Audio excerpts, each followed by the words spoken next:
রাগ করলা, বল বিসমিল্লাহ, বল সুবহানাল্লাহ। আরেকবার কস সুবহানাল্লাহ। রাগ করলি? তুমি এমন একটা ব্যক্তি, মানুষের দুঃখ কষ্ট দেখতে পারো না, তার পাশে যাই দাঁড়াও, তারা এসে তোমার পিছন থেকে ক্ষতি করার জন্য ঘুরে। কথাটা ঠিক নেবে? ঠিক ঠিক। রাগ করলা? মাআযাল্লাহ, এটা মুসলিম সমাজের জন্য এর চেয়ে বড় লজ্জাস্কর বিষয় আর হতে পারে না। আমরা এখন দেখতে পাচ্ছি যে হয়তো কোনো গণক, সে গণ্ড মূর্খ, তার কোনো জ্ঞান নেই, পাপিষ্ট নরাদম সে, তার এই কথা ভাইরাল হওয়ার পরে এখন কেন আমাদের সবার বলতে হবে রাগ করলা, বল বিসমিল্লাহ, বল সুবহানাল্লাহ। এই তার কথা মতো যারা এই জাতীয় আল্লাহ রাব্বুল আলামিনের এই পবিত্র বিসমিল্লাহর মতো বরকতি বিষয়, সুবহানাল্লাহর মতো দাড়িপাল্লা ভারী করে দেওয়ার মতো ওজন সম্পন্ন বিষয়কে নিয়ে যারা ট্রোল বানাচ্ছে, মাআযাল্লাহ, আমি বলবো খবরদার, এই জাতীয় ট্রোল আপনারা করতে যাবেন না।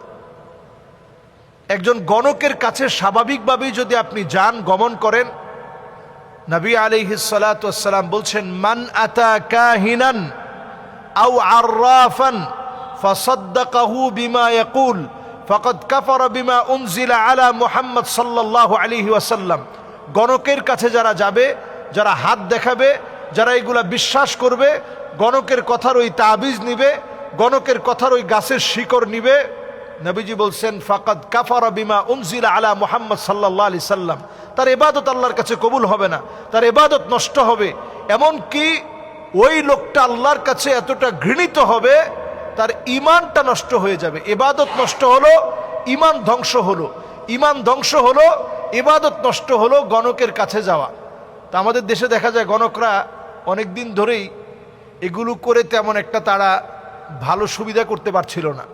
হঠাৎ করে তারা এই বিষয়টা কেমন করে অনলাইনে নিয়ে আসলো। আমরা দেখতে পাচ্ছি যেই ব্যবসাটাই ডাউন হয়ে যায়, ওইটা অনলাইনে নিয়ে আসলে হঠাৎ করে ওইটা আবার খুব ভালো মানুষের মনে সাড়া জাগে। এখন সাড়া জাগতে জাগতে এখন এমন অবস্থা হয়ে গেছে, গণক এখন রাস্তাঘাটে অহরহ বলে বেড়ায়, রাগ করলি, সুবহানাল্লাহ বল, বিসমিল্লাহ বল। কথাটা ভালো লাগলো না খারাপ লাগলো? আপনি চিন্তা করেন, বিসমিল্লাহকে কেউ যদি বলে বসে যে বিসমিল্লাহ ভালো লাগে নাই, সুবহানাল্লাহ ভালো লাগে নাই, তৎক্ষণাৎ ওই লোকটা কাফের হয়ে যাবে। যে লোকটা বিসমিল্লাহকে ভালো লাগবে না এটা বলার সঙ্গে সঙ্গে কাফের হয়ে যাবে। তাহলে সে যে কথা বলতেছে মানুষের ঈমান হরণের জন্য এক একটা কথা যথেষ্ট।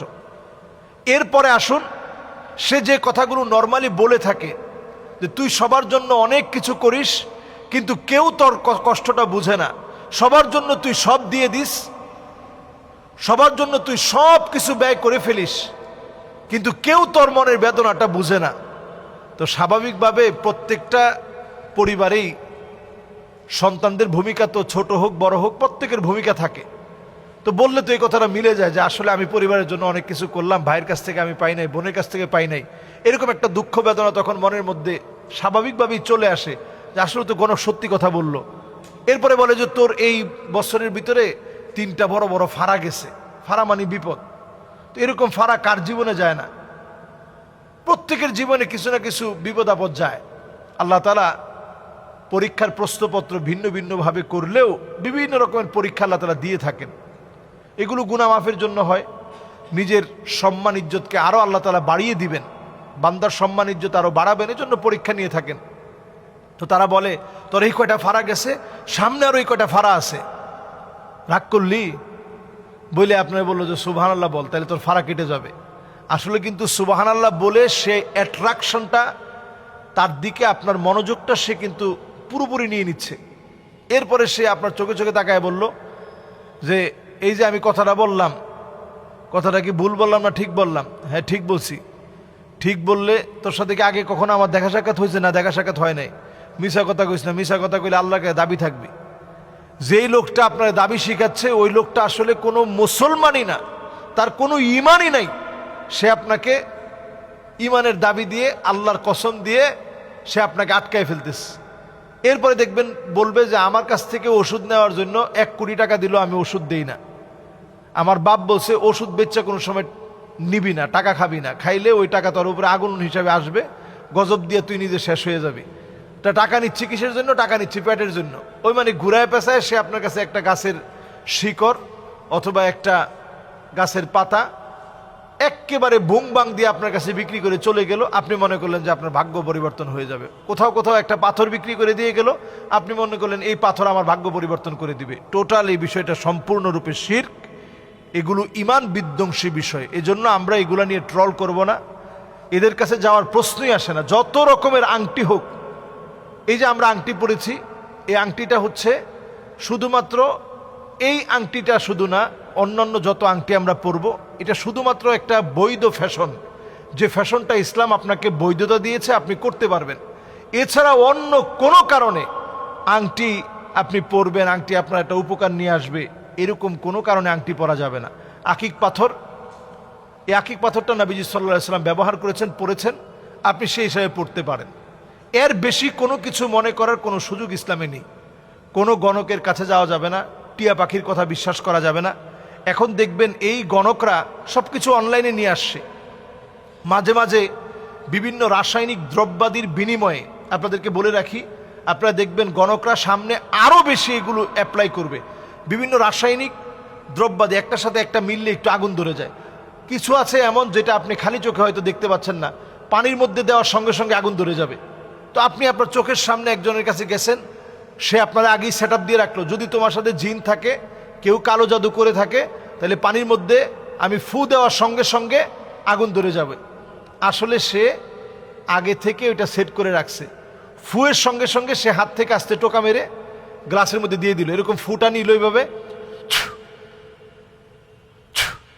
এরকম আঙ্গুল থেকে আস্তে করে ফেলে দিল। পড়ার সঙ্গে সঙ্গে একটা বিস্ফোরণের মতো হঠাৎ করে ঠাস ঠাস করে একটু আগুন বের হলো। আগুন বের হওয়ার সঙ্গে সঙ্গে আপনি মনে করবেন যে সুবহান আল্লাহ, এত বড় বুজুর্গ আল্লাহর ওলি, এরকম ফু দেওয়ার সঙ্গে সঙ্গে পানির মধ্যে আগুন ধরে গেছে। আসলে তো এটা রাসায়নিক বিক্রিয়া হয়েছে। এই রাসায়নিক বিক্রিয়ার ফলে এখান থেকে আগুন ধরেছে। এই জন্য কোনো গণকের কথা বিশ্বাস করার কোনো সুযোগ নেই। গণকের কথা বিশ্বাস করা হারাম, ঈমান বিধ্বংসী বিষয়। এদের কাছে গেলে আপনি কোরআনকে অস্বীকার করলেন, আপনার নামাজ, রোজা, হজ, জাকাত কবুল হবে না, নষ্ট হবে এদের কাছে যাওয়ার কারণে। আল্লাহ তাআলা আমাদেরকে বোঝার তৌফিক দান করুক। আসসালামু আলাইকুম ওয়া রাহমাতুল্লাহি ওয়া বারাকাতুহু। কোরবানির পশু হারিয়ে গেলে করণীয় কি? কোরবানির পশু যদি ভাই হারিয়ে যায়, তাহলে আপনাকে কোরবানি দিতে হবে। আল্লাহ তাআলা যদি আপনাকে সামর্থ্যবান বানান, আপনি অবশ্যই কোরবানির পশু হারিয়ে গেলে আবার কোরবানির পশু কিনবেন, কোরবানি দিবেন। তবে সমান টাকার হতে হবে না, একই টাকার হওয়া লাগবে না। ধরুন আপনি কোরবানি দিয়েছেন, আগের পশুটা আপনি কিনছিলেন 2 লাখ টাকা, এখন কি 2 লাখ টাকা দিয়ে কিনতে হবে? না, বরং আপনি আপনার সাধ্য মতো যতটুকুন পারেন সামর্থ্য অনুযায়ী দিবেন। এখন কোরবানি যদি আপনি না দেন, তাহলে নবীজি সাল্লাল্লাহু আলাইহি সাল্লাম খুবই ভয়ঙ্করভাবে তাদেরকে ভৎসনা করেছেন, এবং নবীজি বলেছেন যে যাকে আল্লাহ তাআলা টাকা দিয়েছেন, অর্থ দিয়েছেন, ফালাম ইউদাহি, কিন্তু সে কোরবানি করে নাই, ফালা ইয়াকরাবান্না মুসাল্লানা, সে যেন আমাদের মুসল্লায় না আসে। কেমন যেন নবীজি বলতে চাচ্ছেন যে ওই লোকটার নামাজের দরকার কি, যে কোরবানি করে নাই সে নামাজ পড়বে কি? এজন্য আমরা কোরবানি, যাদের তৌফিক আছে হারিয়ে গেলেও কোরবানি করতে হবে।